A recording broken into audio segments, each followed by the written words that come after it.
Please do like share and subscribe, और कृपया करके इस चैनल को बढ़ाने के लिए आप इसको सब्सक्राइब कीजिए। साथ गुड इवनिंग फ्रेंड्स, आज की अपडेट कुछ इस प्रकार से। आज हम शुरुआत करेंगे इसराइल से। इसराइल ने ईरान को सीधी धमकी दी है। इसराइली विदेश मंत्री इसराइल कॉट्स ने कहा, अगर ईरान ने अपनी ज़मीन से हमला किया तो इसराइल ईरान के अंदर जवाबी हमला करेगा। इसराइल के विदेश मंत्री ने बुधवार को ये ट्वीट किया है। फारसी और हिब्रू में किए गए इस ट्वीट में इसराइली विदेश मंत्री ने ईरान के सुप्रीम लीडर अली खामनेई को टैग किया है। इसराइल की धमकी अली खामनेई के उस बयान के बाद आई जिसमें उन्होंने सीरिया के दमिश्क में ईरानी वाणिज्य दूतावास पर हमले के लिए इसराइल को सजा देने की कसम खाई थी। अली खामनेई ने ईरानी वाणिज्य दूतावास पर हमले को ईरान की ज़मीन पर हमला बताया था।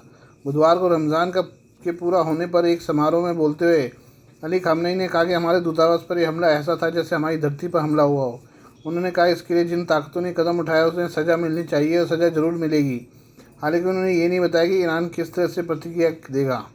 खामनेई ने कहा, किसी भी देश में दूतावास कार्यालय उस देश का क्षेत्र होते हैं, उस पर हमला हमारा क्षेत्र पर हमला है। ईरान के सरकारी टीवी पर खामनेई के भाषण का लाइव प्रसारण किया गया। खामनेई का बयान सामने आने के बाद इसराइल के विदेश मंत्री कॉट्स से एक्स पर धमकी देते हुए हिब्रू भाषा में लिखा, अगर ईरान अपनी ज़मीन से हमला करता है तो इसराइल जवाब देगा और ईरान के अंदर हमला करेगा। इसके बाद उन्होंने धमकी दोबारा फारसी भाषा में लिखकर पोस्ट की। इसराइल में हिब्रू भाषा बोली जाती है जबकि ईरान की आधिकारिक भाषा फारसी है। कॉट्स ने दोनों पोस्ट में ईरान के सुप्रीम लीडर अली खामनेई को टैग किया है।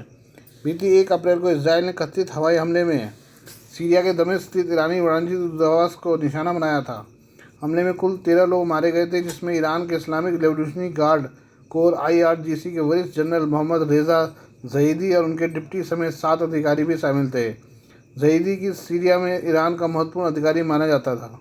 वे सीरियाई प्रशासन और ईरान के प्रॉक्सी चरमपंथी संगठन हिजबुल्लाह के बीच संपर्क बनाए रखने में महत्वपूर्ण भूमिका निभा रहे थे। आइए हम चीन और अमेरिका के बारे में बात करें। चीन ने कहा कि रूस के साथ आर्थिक और व्यापार सहयोग बढ़ाने पर फैसला लेने का उसका पूरा अधिकार है। इस पर वह किसी के भी दबाव या आलोचना को बर्दाश्त नहीं करेगा। चीनी विदेश मंत्रालय ने रूस से संबंधों पर अमेरिका को की चेतावनी के एक दिन बाद ये बयान दिया है।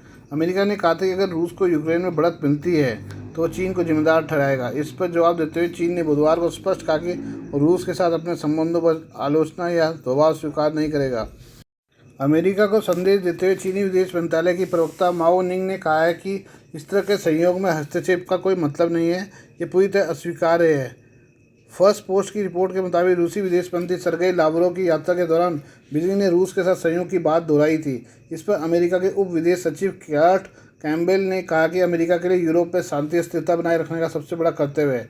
रूसी क्षेत्रीय लाभ यूरोप में शक्ति संतुलन को उन तरीकों से बदल सकते हैं जो स्पष्ट रूप से अस्वीकार्य हैं। उन्होंने कहा कि हमने चीन से सीधे तौर पर कहा है, अगर ऐसा जारी रहा तो इसका असर अमेरिका चीन रिश्ते में पड़ेगा। हम यह कहकर नहीं बैठेंगे कि सब कुछ ठीक ठाक है। कैम्पबेल मंगलवार को लावरोव की चीन यात्रा के बारे में एक सवाल का जवाब दे रहे थे, जहां राष्ट्रपति शी जिनपिंग ने उनसे कहा था कि बीजिंग समन्वय को मजबूत करने के लिए तैयार है। कैम्पबेल ने कहा कि हम इसे न केवल रूसी गतिविधियों के रूप में देखेंगे बल्कि चीन और उत्तर कोरिया समर्थित गतिविधियों के एक संयुक्त सेट के रूप में भी देखेंगे। ये हमारे हितों के विपरीत है। कैम्पबेल ने कहा कि अमेरिकी राष्ट्रपति जो बाइडेन के प्रशासन ने चीनी अधिकारियों को पहले ही खुफिया जानकारी दी थी कि रूसी राष्ट्रपति व्लादिमीर पुतिन फरवरी 2022 में यूक्रेन पर आक्रमण का आदेश देंगे। मुझे यकीन नहीं कि उन्होंने हम पर पूरी तरह से विश्वास किया या उन्होंने सोचा कि शायद ये एक छोटी सी बात होगी। रूस के शुरुआती झटकों को देखकर चीन चिंतित हो गया और उसने मॉस्को के लिए सभी प्रकार की क्षमताओं के पुनर्निर्माण के लिए काम किया। शुरुआत में ये एक रक्षात्मक प्रयास था, लेकिन हमले के 2 साल से अधिक समय के बाद अब वे क्षेत्र में एक महत्वपूर्ण खतरा पैदा कर रहे हैं। अमेरिका ने कहा कि अगर चीन रूस का समर्थन करने के लिए और अधिक महत्वपूर्ण कार्रवाई करता है तो फिर उस पर प्रतिबंध की कार्रवाई की जा सकती है। अमेरिकी अधिकारियों का कहना है कि रूस ने यूक्रेन में अपने युद्ध को बढ़ावा देने के लिए भारी प्रतिबंधों के तहत उत्तर कोरिया और ईरान के हथियार लेना शुरू कर दिया है। आइए अब आयरलैंड के बारे में बात करें। आयरलैंड की तस्वीरें बदल सकती है क्योंकि यहाँ लियो वराडकर के इस्तीफे के बाद देश की कमान युवा हाथों में सौंपी जा रही है। सत्तारूढ़ फाइन गेल पार्टी ने भारतीय मूल के साइमन हैरिस को प्रधानमंत्री के रूप में चुना है। 37 साल के हैरिस देश के सबसे कम उम्र के PM बन गए हैं। इससे पहले भारतीय मूल के लियो वराडकर आयरलैंड के सबसे युवा प्रधानमंत्री थे। उन्हें पिछले महीने पद से इस्तीफा दे दिया था। उनके इस्तीफे के बाद से ही कयास लगाए जा रहे थे कि हैरिस PM बन सकते हैं और ऐसा ही हुआ है। आयरलैंड की संसद में मंगलवार को हैरिस के समर्थन में 88 वोट पड़े। उन्हें गठबंधन की साझेदार पार्टियां फिएना फेल और ग्रीन पार्टी के अलावा कई निर्दलीय सांसदों का भी समर्थन मिला। भारत के प्रधानमंत्री नरेंद्र मोदी ने आयरलैंड के सबसे युवा प्रधानमंत्री बनने पर साइमन हैरिस को बधाई दी। उन्होंने सोशल मीडिया प्लेटफॉर्म एक्स पर कहा, हम हमारे ऐतिहासिक संबंधों को अधिक महत्व देते हैं जो लोकतांत्रिक मूल्यों में साझा विश्वास पर आधारित है। भारत आयरलैंड द्विपक्षीय साझेदारी को और मजबूत करने के लिए मिलकर काम करने को लेकर आशान्वित है। साइमन हैरिस पार्टी की युवा शाखा से स्नातक होने के बाद कम उम्र से ही राजनीति में सक्रिय हैं। अपने स्नातक की डिग्री पूरी न करने के बावजूद उन्हें जल्द ही खुद को एक समर्पित राजनेता के रूप में स्थापित कर लिया। उन्होंने पार्टी के अंदर विभिन्न भूमिकाएं निभाई। इसके बाद उन्हें अनुभव की बात करें तो हैरिस ने 2016 से 2020 के मध्य तक एक महत्वपूर्ण अवधि के दौरान आयरलैंड के स्वास्थ्य मंत्री की जिम्मेदारी संभाली, जहां उन्होंने कोविड-19 महामारी के लिए देश की प्रतिक्रिया के प्रबंधन में महत्वपूर्ण भूमिका निभाई।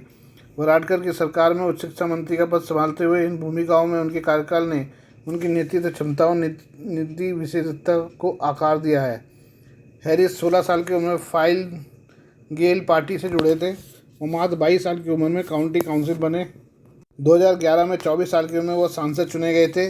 2016 में कैबिनेट में बतौर स्वास्थ्य मंत्री नियुक्त किया गया था। इसके बाद उन्हें 2020 में उच्च शिक्षा मंत्री बनाया गया। प्रधानमंत्री चुनने के बाद हैरिस ने कहा कि वो इस महान देश का प्रधानमंत्री चुना जाने का लेकर बहुत ही सम्मानित महसूस कर रहे हैं। उन्होंने कहा, हमारे लोगों की उम्मीदों, सपनों और आकांक्षाओं को पूरा करने के लिए रोजाना मेहनत से काम करूंगा।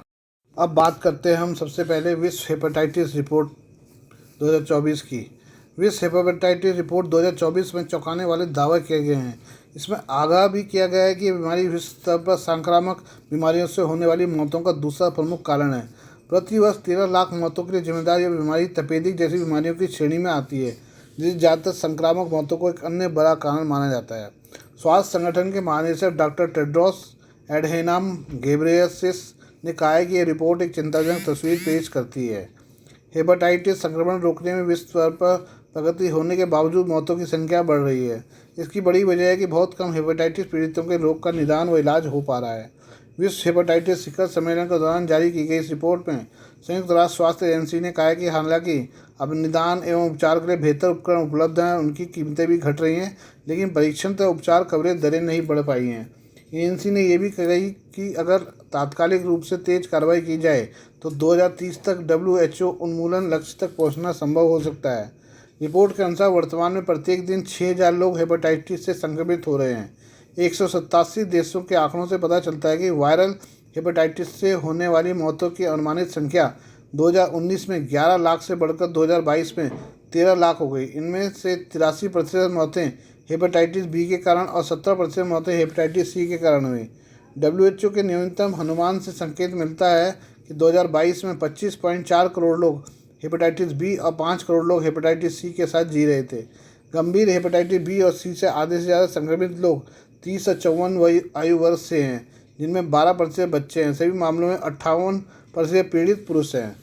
सभी क्षेत्रों में तीव्र हेपेटाइटिस बी संक्रमण से पीड़ित केवल 13% लोगों को उचित निदान प्राप्त हुआ और केवल 3% यानी 70 लाख लोगों को 2022 के अंत में एंटीवायरल थेरेपी प्राप्त हुई, जो 2030 तक क्रॉनिक हेपेटाइटिस बी व हेपेटाइटिस सी से पीड़ित 80% लोगों के इलाज के वैश्विक लक्ष्य से काफ़ी कम है। क्षेत्र के आधार पर भी वायरल हेपेटाइटिस का बोझ अलग अलग देखने को मिलता है। WHO के अफ्रीकी क्षेत्र में लगभग 63% नए हेपेटाइटिस बी संक्रमण सामने आते हैं। फिर भी इस क्षेत्र में केवल 18% नवजात शिशुओं को ही जन्म के समय हेपेटाइटिस बी टीकाकरण प्राप्त होता है।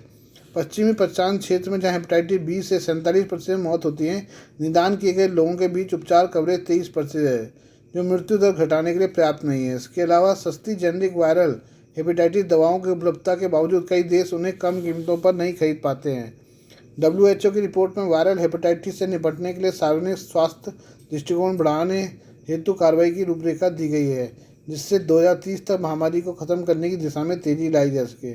इसके तहत परीक्षण व निदान तक लोगों की पहुंच बढ़ाना, प्राथमिक देखभाल, रोकथाम प्रयासों को मजबूत करना और समानता युक्त उपचार के लिए नीतियों को लागू करना शामिल है। आज के लिए बस इतना ही। बाकी मिलते हैं कल आपसे नई खबरों के साथ। धन्यवाद।